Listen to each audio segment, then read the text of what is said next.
আপনারা একটু দেখবেন যে আমরা কীভাবে চারাগুলো মাটির সাথে রোপণ করে দেব।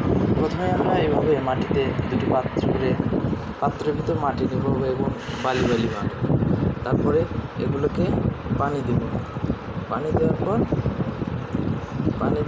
পানি দিয়ে ভিজিয়ে রাখবো, এভাবে ভিজিয়ে রাখবো, পানি দিয়ে এভাবে ভিজিয়ে রাখবো, তারপরে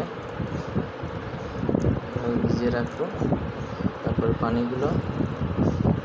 পানিতে মাটিতে যেন রস থাকতে হবে। এভাবে পানি শুকিয়ে যাবে, তারপরে দেখেন আমরা আস্তে আস্তে এভাবে বীজগুলো মাটি দেখেন এই যে পানি শুকিয়ে নিয়ে যাচ্ছে। পানি শুকিয়ে গেলে আমরা অবশ্যই মাটিতে কিন্তু বালি হতে হবে, কারণ না দিলে পরে মুখ আটকে যাবে। এই জন্য প্রথমে আমরা বালি দিয়ে করে নেব। তো আমরা দেখেন এখানে তারপরে বীজ আমরা এখানে বসিয়ে দেব এইভাবে। এই দেখেন আমি দেখাচ্ছি আপনাদের, এভাবে বসিয়ে দেবেন। এভাবে দিলে গাছটা আপনার সোজা হয়ে উঠবে। খুব হালকাভাবে দিবেন, বেশি দেওয়া যাবে না, চাপ দিলে তখন এটা মাটির সাথে আটকে যাবে। এই জন্য আমরা খুব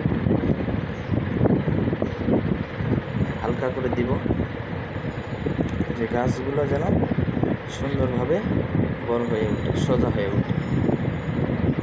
এভাবে দিবেন, এইভাবে গাছগুলো উঠবে। আমরা 3টা করে বিচি দিলাম, আপনারা চাইলে আরও ছোটো পাত্র নিতে পারেন বা এর চেয়ে বেশি দিতে পারবেন। প্রথমে দেখেন এই যে আমরা এখানে বসিয়ে দিলাম, গাছ যেন হবে। আমরা 3টা করে দিলাম বন্ধুরা, আপনারা চাইলে এর চেয়ে বেশি দিতে পারবেন। তারপরে এটাতে দিব মাটি, অবশ্যই কিন্তু মাটিটা বালি হতে হবে। এভাবে সোজা করে বসিয়ে দিবেন, তাহলে গাছগুলো সোজা হয়ে উঠবে।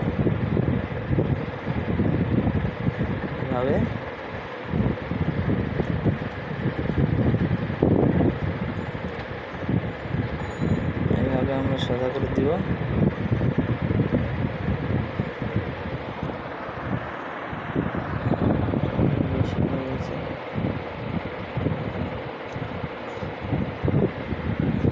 আস্তে আস্তে ভাবে আপনারা চাইলে দিতে পারবেন।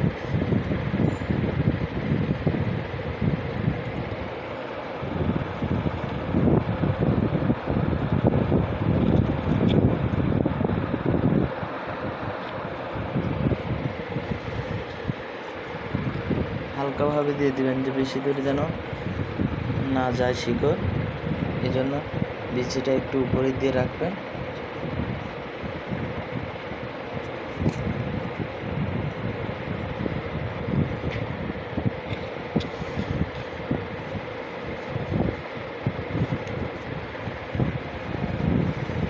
বন্ধু আমরা চারা দিয়ে দিলাম, আপনারা চাইলে